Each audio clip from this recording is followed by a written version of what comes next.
ലോകവാർത്ത നിരീക്ഷിച്ചുകൊണ്ടിരിക്കുന്ന നിങ്ങൾക്കൊക്കെ അറിയാം, ഇപ്പോൾ സുഡാനിൽ അതിശക്തമായ പ്രതിസന്ധിയാണ് നിലനിൽക്കുന്നത്.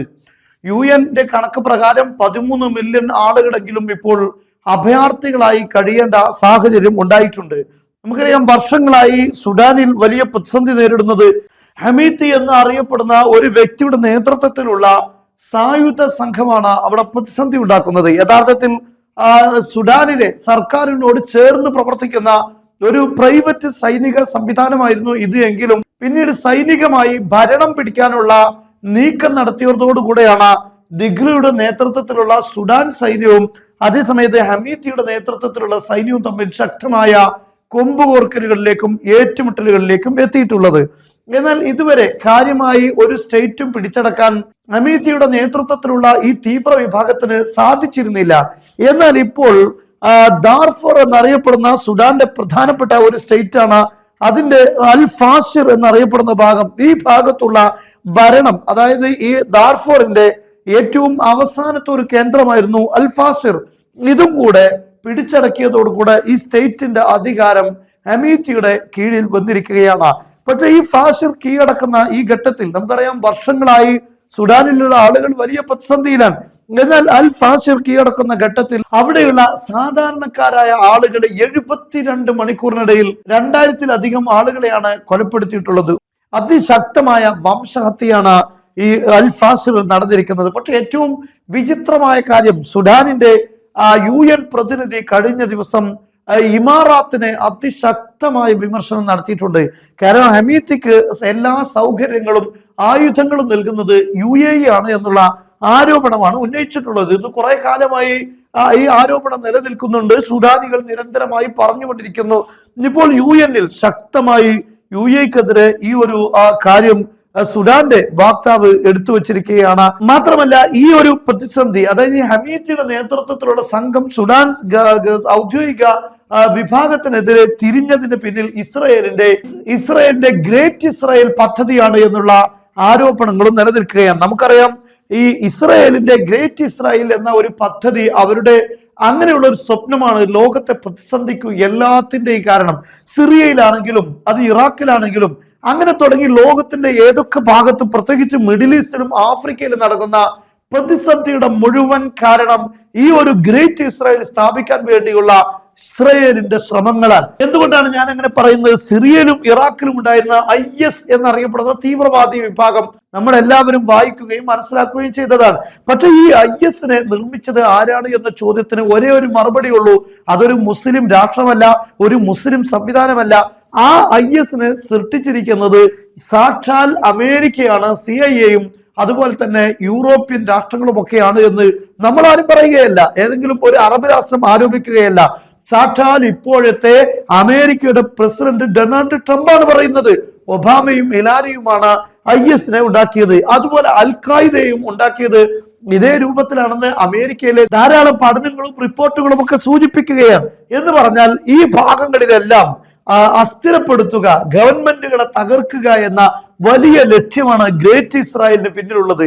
അങ്ങനെയാകുമ്പോഴാണ് ഈ ഇസ്രായേലിനെ വ്യാപിപ്പിക്കുക എന്ന കാര്യം വളരെ എളുപ്പത്തിൽ സാധ്യമാവുക.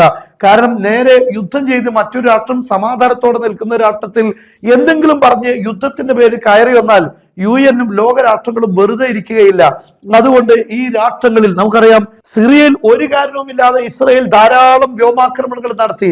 വ്യോമാക്രമണം നടത്തുമ്പോഴെല്ലാം അവിടെ ഉണ്ടായിരുന്ന വിമത വിഭാഗങ്ങൾ, അവിടെ ഉണ്ടായിരുന്ന IS അടക്കമുള്ള വിമത വിഭാഗങ്ങളെ ഇസ്രായേൽ ആക്രമിച്ചിട്ടില്ല. നേരെ മറിച്ച് അവിടെ ഉണ്ടായിരുന്ന ഗവൺമെന്റിന് ഔദ്യോഗിക സംവിധാനങ്ങളെയാണ് ആക്രമിച്ചത്. ആ ഔദ്യോഗിക സംവിധാനം ദുർബലപ്പെടുത്തി അവിടെയെല്ലാം ഇത്തരത്തിലുള്ള സായുധ സംഘങ്ങളെ കൊണ്ടുവരികയാണ്. സായുധ സംഘങ്ങളാകുമ്പോൾ പിന്നെ അവരോട് യുദ്ധം ചെയ്യാൻ എളുപ്പമാണ്. അതിന് നിയമത്തിന് പല സാധ്യതകളും, അതിന് ദുർവ്യാഖ്യാനം ചെയ്തെടുക്കും. അവിടെ യുദ്ധം ചെയ്യാൻ പല ദുർവ്യാഖ്യാനങ്ങളും സാധ്യമാകും. അങ്ങനെ ഇറാഖും അതുപോലെ തന്നെ സിറിയയും ഇതെല്ലാം പ്രതിസന്ധിയിലാകുന്നു.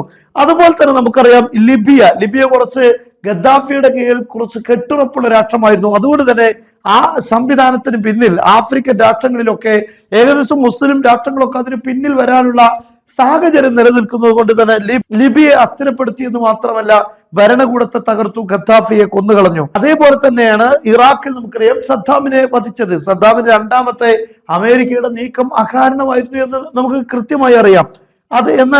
എന്നാൽ ഇപ്പോൾ സുഡാനിലും ഇതേ സാഹചര്യം സംജാതമായിരിക്കുകയാണ്. ഇത് ഇസ്രായേലിന്റെ വ്യാപനത്തിന് വേണ്ടിയാണ് ഈ ശ്രമം നടക്കുന്നത്. അതിന് പിന്നിൽ എന്തിനാണ്?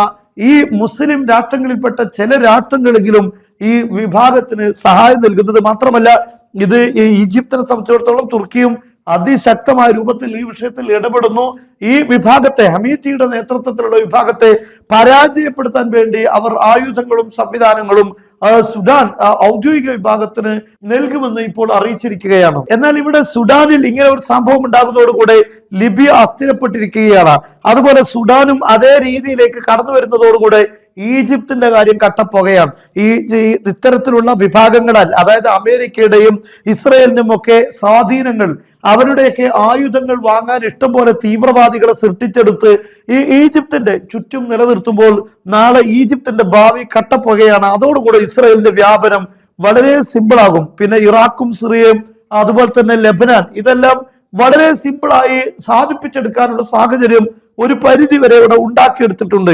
എന്നാൽ ഈ ഭാഗത്തുകൂടെ അങ്ങനെയുള്ള ഒരു നേട്ടം അല്ലെങ്കിൽ ഒരു പദ്ധതി ആവിഷ്കരിക്കുക ഇതിന്റെ ഭാഗമാണ്. ഇപ്പോൾ ട്രംപ് പുതിയ പുതിയ യുദ്ധങ്ങൾ പ്രഖ്യാപിച്ചുകൊണ്ടിരിക്കുകയാണ്. വെനസ്വലക്കെതിരെ യുദ്ധം ചെയ്യുകയാണ്. അവിടെ മയക്കുമരുന്ന് കടത്ത് കൂടുതലാണ് എന്നാണ്. എന്നാൽ ഇപ്പോൾ നൈജീരിയക്കെതിരെ മറ്റൊരു യുദ്ധത്തിനുള്ള പദ്ധതി ആവിഷ്കരിക്കുകയാണ്. കാരണം അവിടെ ക്രൈസ്തവർക്ക് നേരെ ആക്രമണം ഉണ്ടാകുന്നു എന്നാണ് പറയുന്നത്. ഇങ്ങനെ യുദ്ധം ഏഷ്യയിലെയും ആഫ്രിക്കയിലെയും നാടുകളിൽ വ്യാപിപ്പിച്ചുകൊണ്ടിരിക്കുകയാണ് അമേരിക്കയും ഇസ്രയേലും ചെയ്തുകൊണ്ടിരിക്കുന്നത്.